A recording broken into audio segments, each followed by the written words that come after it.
I'm Jared Bellmond with All Choice Insurance here in Hendersonville, North Carolina. I have an office right here on Main Street, the 300 block, and we're gonna head right up to my office.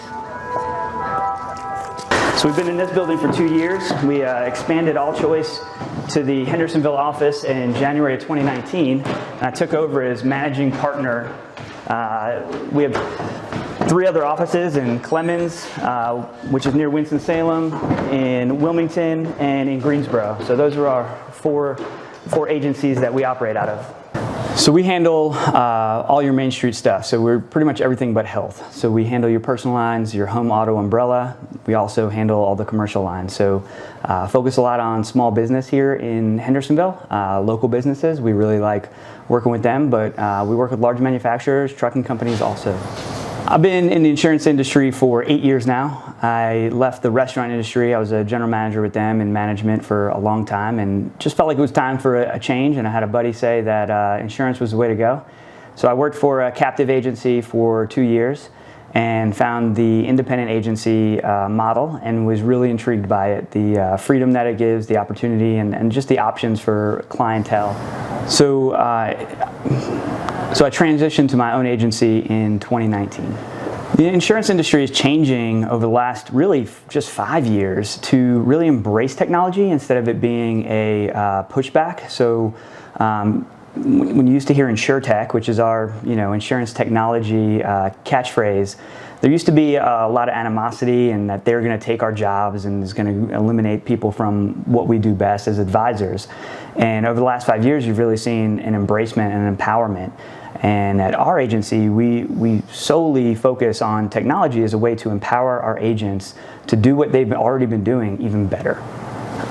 The technology has come into our industry from really 2 points. As independent agents, we're able to operate our own business, right? We're our own agency. We don't have a model or we're not like a franchise model where some of the captives are.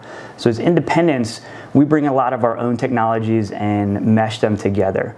The industry as a whole has seen InsurTech come in and several years ago come in as disruptors, where they wanted to come in and take a piece of their pie away from us. That's transitioned over the last years where more and more agencies are working with these InsurTechs and alongside them and really working in 3 different areas where there's a triangle of the agency itself, the carriers that we work with, and the InsurTech itself. And instead of working separately, you're starting to see that triangle come together where carriers are working with InsurTech and opening up their back-end API and information to them. And they're also opening stuff to agencies so that we can choose what technology we want to use with that carrier to optimize everybody's success equally. So the point of whether the industry is moving this way or my agency specifically is moving towards using more technology, I would say my agency is steps ahead of the industry as a whole. I think that a large majority of our industry is hesitant and holding on to the old guard and the old ways of doing things that have always worked. I talk to a lot of my peers and say, you work for an agency owner and you want to tell them what technology will work. Well, they're making multi-6-figure salaries off the old way of doing it. So there has to be a slow transition and an understanding that this technology can empower and not replace. But I could say that the industry as a whole has been slow to embrace and continues to be slow. But our agency is full steam ahead. We look for the problem, and then we look for a piece of technology that can help that. Or we search out that technology and find that maybe we are doing it better and that tech piece won't work. And that really comes back to what information we have that leads to that decision. When it comes to leadership and decision making within our agency, we rely heavily on technology, but we also rely heavily on Excel spreadsheets because the data and the information is the most important piece to that. And we do that by looking at the problem first. So as a leader, we want to know what we're solving. We just don't want to solve something. So we don't want to have shiny object syndrome where we're just chasing the next technology that came out that could solve a problem that we may not have. So that data management it really doesn't matter where it comes from, right? You can have a Excel spreadsheet that you fill in manually. You can have a piece of paper that you're scribbling down the data as it comes, or you could have a robust, client management system that's all digital and pumping out reports for you. That isn't as important as much as that data coming out as a leader, looking at that and analyzing that so that when you make a decision, you know that you can be confident that moving forward, it's based off reality and truths and not off that gut. And gut's important. I think as entrepreneurs and business leaders, having a gut is important. The data allows you to either verify that gut and say, okay, I thought it was going to be this way, and my gut said it was this way, and now the data says it this way, and so we're able to quickly move forward and be confident in that move forward. I've also seen data do the opposite. I've seen it say, oh, our guts feel this, and the data shows us the opposite, or a little different, and that's a good gut check that, okay, maybe my gut was wrong in this, and we should trust the data. And the data doesn't lie, it's there, and you don't always have to follow it to a T, but that feedback and that information is just a powerful tool for any leader to make the next decision on how to move forward towards the next step. So one example of taking a look at the data is our sales process. Over the last 18-20 months, we've delved deeply into our step-by-step sales process. And when I came onto AllChoice, we pretty much had a 4, really, the win-loss was that 5th step. And we're really in what I would say a 7-step, and then 7, each one maybe has an A-B, so multi-leveled sales pipeline that we have. And that came from the feedback as we went step by step through that process. We analyzed the emails that we were sending out. So in the follow-up stage, we would send a proposal out, and we'd want them to respond to us. Well, the number one way to do that is to keep reaching out to them. And so we would use our guts and say, this is what we've been doing, let's send out things that say this, or emails that say this. And the responses we would get were tracked, and we would see how quickly they responded, what they responded with, and then obviously the loss win off that number and percentages there. That allowed us to tighten up what we were saying and how we were saying it to get quicker responses back from people.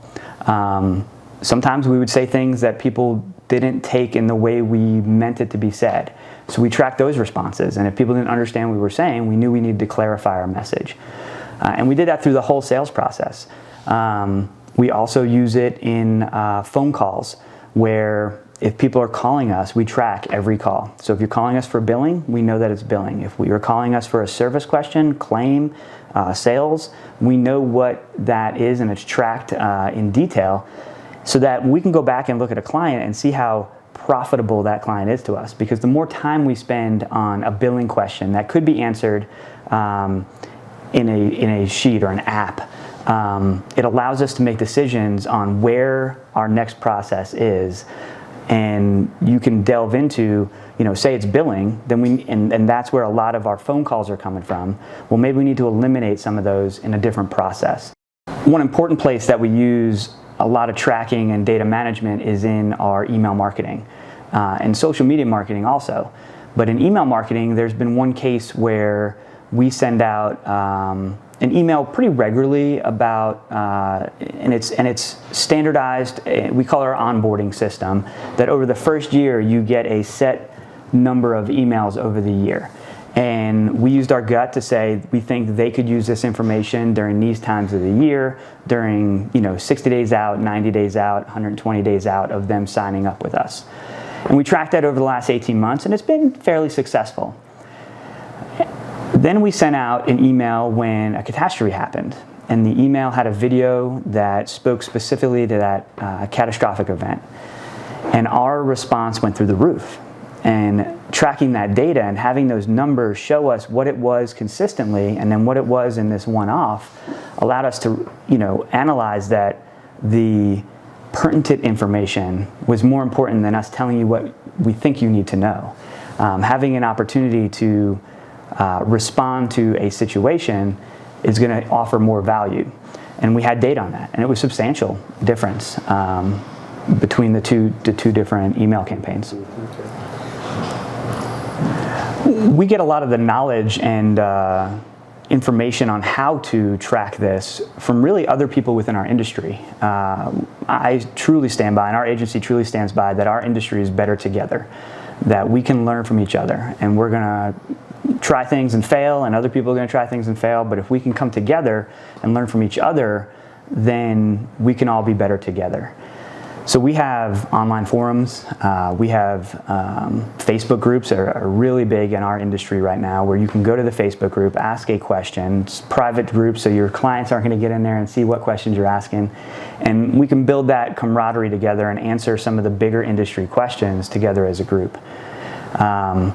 We also have local, so there's the Independent Insurance Agencies of North Carolina is an organization here in North Carolina that offers classes, and as a young agent there's opportunities for me to go see speakers and sit in classrooms and learn more about some of these opportunities, some of these technologies that are out there that we may not have access to. I've sat in on classes on bots answering questions on websites and Facebook, and how that analytics are tracked and how the questions are tracked and what's asked and what's not. And those kind of things have allowed me to grow at a faster rate by engaging the people that have experience with it already. And whether it be a failure or a success, I can see where we can move forward and how it can impact my own agency. So taking a look at the future of the industry, having educated individuals and leaders coming into an agency, especially an independent agency and a sales force as we have, that has knowledge on data analytics and analyzing that data and knowing how to apply it in business, is a asset that is immeasurable at this point in our industry. It is something that I know will lead to success, but I don't think we can quantify what kind of success that could be.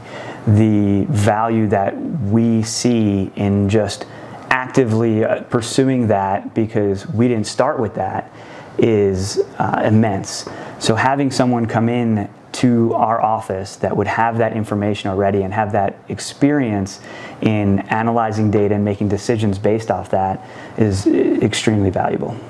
A win, what we look at as success in our agency, is an educated, well-advised client that can make a decision to protect their assets or their family in the way they want.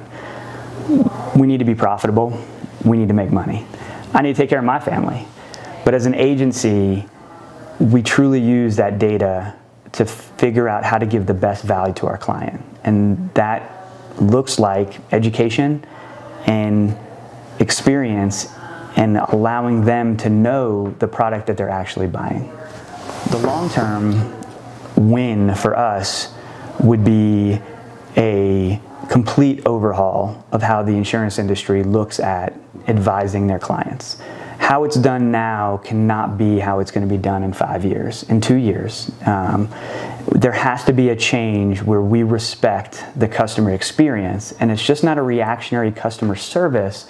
It's an actual experience that we create in our industry, that we decommodify the product we're selling. We're not a quicker, faster, cheaper product, but we actually have something that people see value in, and not just a product they have to buy because the government told them to, but actually a product that they can protect their assets and their families by knowing that this product saves those things and protects those things in the long run.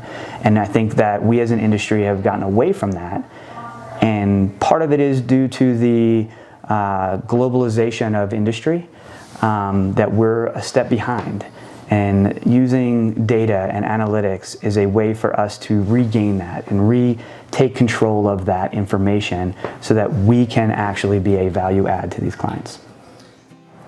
Offering my time and my knowledge is probably one of the most important things to the future of the industry. I feel like I'm the middle child. I come from CD players and tape decks, and I live in a world of complete digital and clouds. And so being that middle child, I feel a responsibility to set an example for those coming after me, but also respect those that came before me, and mesh those together and show that it's not either or. It's not all technology and all data and all driven. There's an old school sales process, an old school entrepreneur spirit that needs to be combined with that new school.